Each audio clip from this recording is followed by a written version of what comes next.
When my father decided it was time to start a new life, I thought this step would be a salvation for both of us. After we lost my mother, our house became a cold, empty place where silence filled every corner. My father said that moving to the suburbs of a big city was an opportunity to start with a clean slate. I wasn't sure about that, but like him, I hoped that the change would help us escape the darkness that had engulfed our lives. The new house looked perfect. A beautiful garden, a spacious yard, and friendly neighbors. At first glance, one might think that this place was the embodiment of peace. One of the first neighbors we met was Ellen, a woman in her 40s with a contagious smile and a lively personality. She quickly found common ground with my father. I saw how his eyes lit up when they talked. He hadn't looked so happy in a long time, and I liked it. After all, I wanted him to start living again. Ellen soon became a part of our everyday life. She invited us to barbecues, brought us food, and my father spent more and more time in her company. Naturally, I was initially wary of her. Perhaps it was because I still missed my mother and wasn't ready to let someone new into our family. But as the weeks passed, I started to get used to Ellen and even found comfort in her presence. She was attentive, always trying to support me, often asking how I was feeling. Yet, despite her efforts, something deep inside me kept pushing me toward caution. Maybe it was simply the fear of change, or perhaps it was because I saw how quickly she filled the void left by my mother.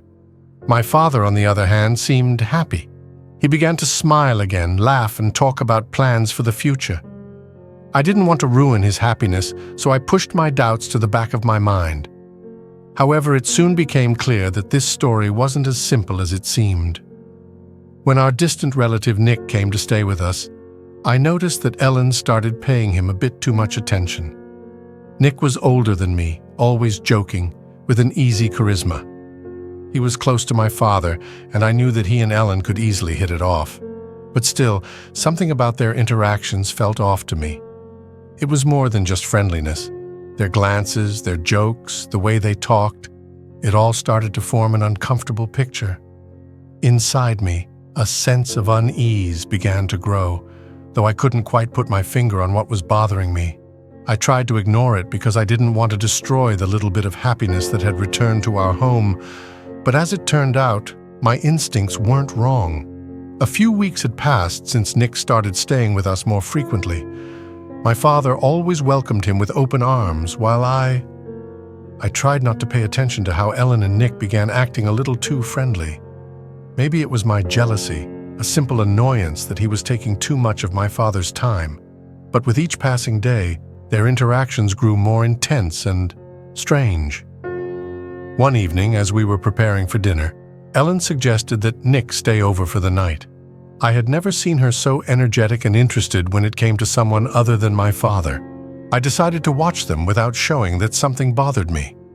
They often laughed together, joked, and I, like a ghost in the room, felt as if I no longer belonged to their shared company. One day I returned home earlier than usual. Ellen had said she would be cooking dinner and suggested we all visit the neighbors later.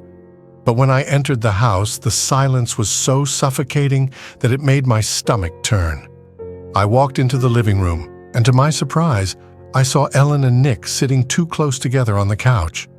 I froze for a moment, unsure whether to move, and thought that if I made a step, they would realize I was there. Their conversation was quiet, and though I couldn't hear the words, their closeness spoke more than words could. But the most shocking moment came when I noticed Ellen leaning in and quickly kissing Nick on the cheek. The kiss was brief, but everything inside me stopped. It wasn't the kind of kiss that could happen between two people who simply knew each other well. My heart was pounding so loudly that it felt like it could be heard in the room. Everything inside me screamed that something was wrong, but I couldn't move.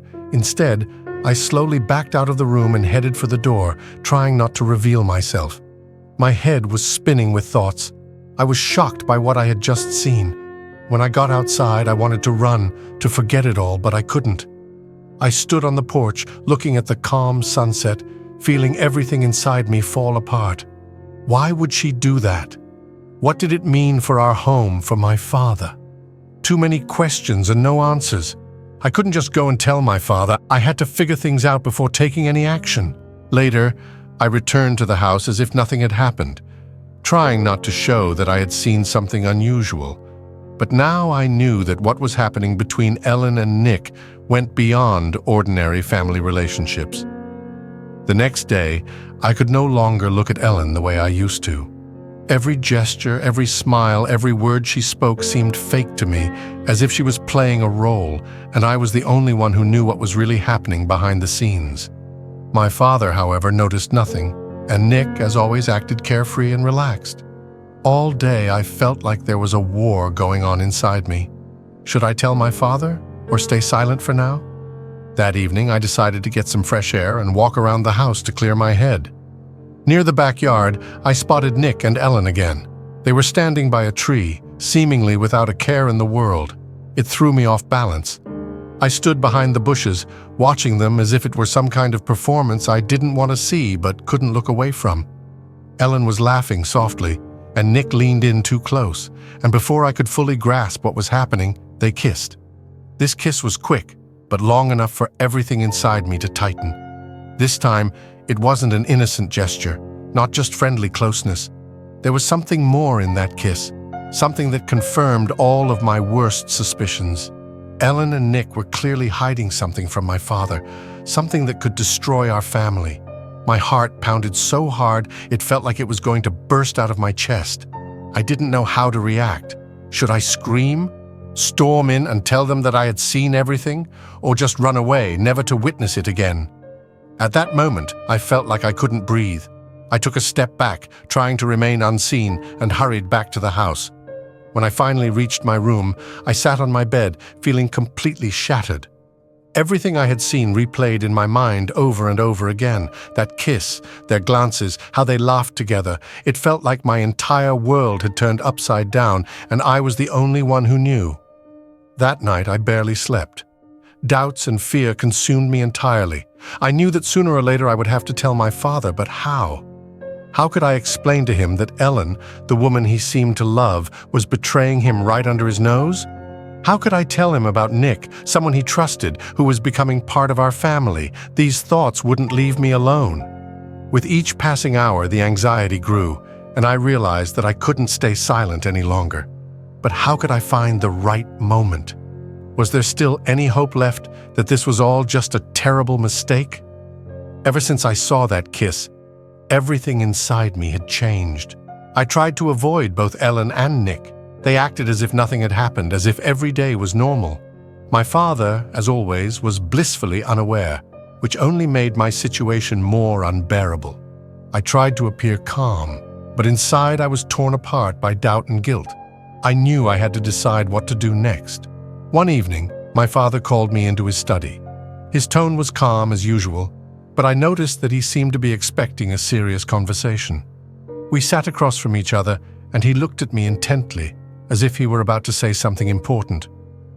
"I've been wanting to talk to you for a while," he began, clasping his hands together on the table.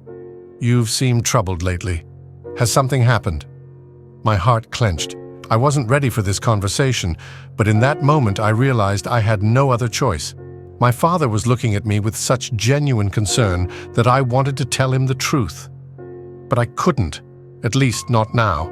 I felt that if I told him everything right then, it would destroy his world.